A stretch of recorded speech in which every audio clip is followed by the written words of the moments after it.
to Trevor Lawrence as the first overall pick to Jacksonville and a generational prospect and all the rest of that. There has been a recent push for the young man you see on the right there, Zach Wilson from BYU. He played 2 more games than Lawrence did last year. He had fewer turnovers. He also had a higher completion percentage, averaged more yards per attempt. And so, again, Matt, this is confusing to me because out of one ear, and RC joins the conversation as well, I have people telling me Trevor Lawrence is a generational prospect. He's Elway, he's Luck, he's Peyton Manning. And on the other side, I'm hearing people say he may not be the best quarterback prospect in this class. Matt, fill in some blanks for me.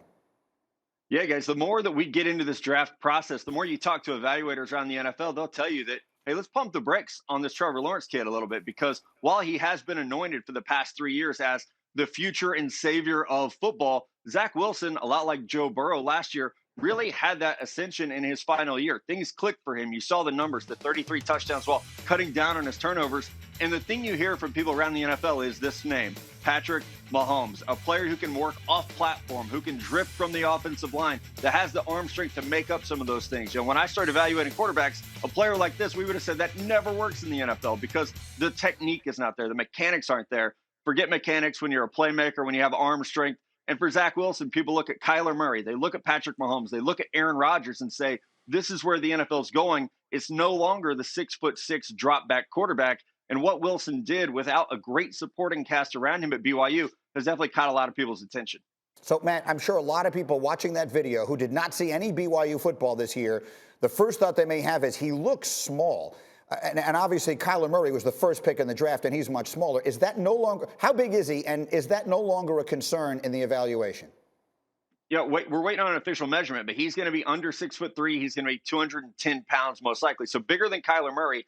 But let's remember, Patrick Mahomes is not the biggest guy either. You know, he's 6'2", 220, 225. So I do think that we're starting to see a change there where, you know, back when Ryan was playing, all these quarterbacks were 6'4", 6'5". Now it's more about what you can do as a scorer, less than what you are able to do standing in the pocket, being able to survey the field. RC, I feel like it's been a while you and I have been talking about this, and you've been saying this kind of thing about Trevor Lawrence to me for well over a year.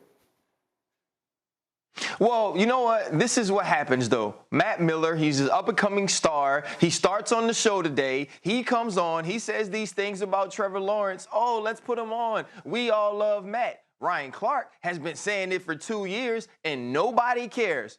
Maybe that's not true because I just got an extension, but I'm just in my feelings. Listen, I've been saying these same things to you guys for a very long time. And it's not that I don't think Trevor Lawrence is a good quarterback. I just don't think he's a savior. I don't necessarily think he's a can't-miss all-pro Hall of Fame level quarterback.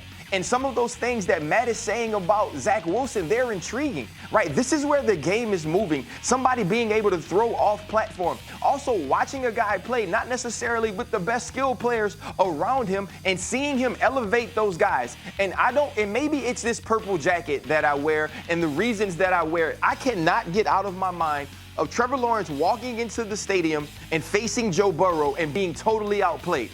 And then I can't get out of my mind the next year doing the same thing against Justin Fields. When you are a generational talent, when you are a can't-miss prospect, when you're playing with people that are like you, it shows.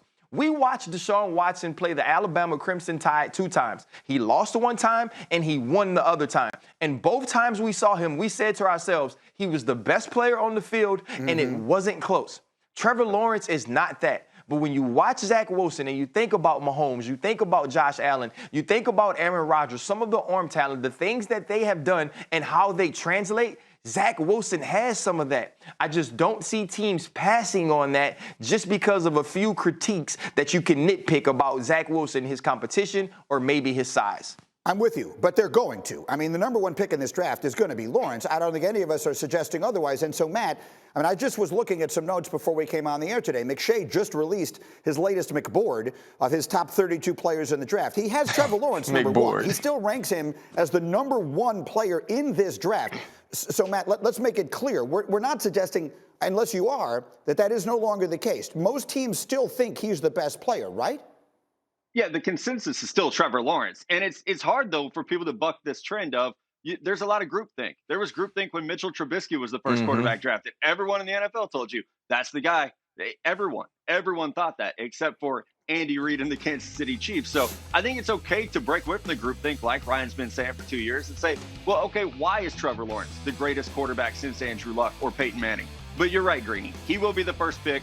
I'm sorry your New York Jets will not be getting Trevor Lawrence, but I think what we're saying is the guy that you're likely to get, Zach Wilson, is a pretty good consolation prize. Maybe not even a consolation prize. He might be the guy you actually want, given what that roster has. Like Ryan said, someone who elevates the talent around him. I've seen Zach Wilson play with guys who might not be NFL players. I've also watched Trevor Lawrence throw to first-rounders at wide receiver with first-rounders at running back. So I do like those guys. You've had a little bit of adversity in your life. You got a little bit of a chip on your shoulder. That's Zach Wilson. It might rub some people the wrong way, but there's definitely that fire to his game where he's going to throw that headband on and he will do whatever it takes to make plays. He's going to bust out of the framework of your offense. He's going to throw 50-50 balls that have you holding your breath, but it's exciting. Let me ask you one more thing. And again, we look forward to doing this regularly with you here, Matt. Give me a number in the first round by which all 5 of those quarterbacks are going to go. There are 5 high first-round picks. What is the number in the draft that the 5th one will go off the board? 15. The New England Patriots in there at 15 with Mac Jones from Alabama. We know Belichick loves to call Nick Saban and ask about players, and he's going to get a great recommendation on Mac Jones. So if they don't get Jimmy Garoppolo or Marcus Mariota, Mac Jones is staring them right in the face. All right, Matt, welcome.